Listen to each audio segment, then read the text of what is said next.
A little. By the way, you want to hear my favorite joke I ever wrote? Yes. My favorite joke I ever wrote. You really set yourself up here now. It is my favorite joke I ever wrote. It's man walks into a bar.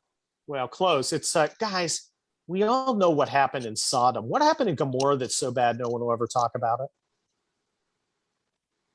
And that is the joke.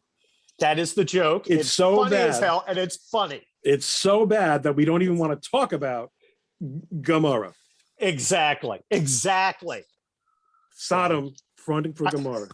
Bingo. I really find that amusing. I told it to Mike Huckabee. I'm gonna use that. You could use that, but credit me. You also said something though. This is Methodist, I know. He's hilarious. in this prepackaged thing that you said, this burst of political insight that you let loose a couple seconds ago. One of the other things you said was that a number of things are on our side. Yes. There's a real tendency. We know that, as a military man, of the disastrous mistake that is made when you underestimate. You despise your enemy. You and I've spoken about that before, despising your enemy. But there's a much more common problem, especially among people who are politically inclined and have some sense of idealism in them, which is they overestimate the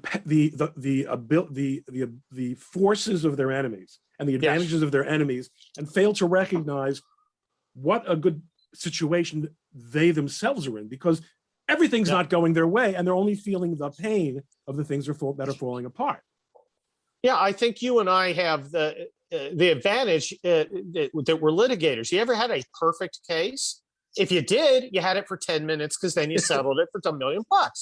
I got a really good case tomorrow. I'm spending all my time thinking about it from the other side, figuring out their best arguments and how I counter it.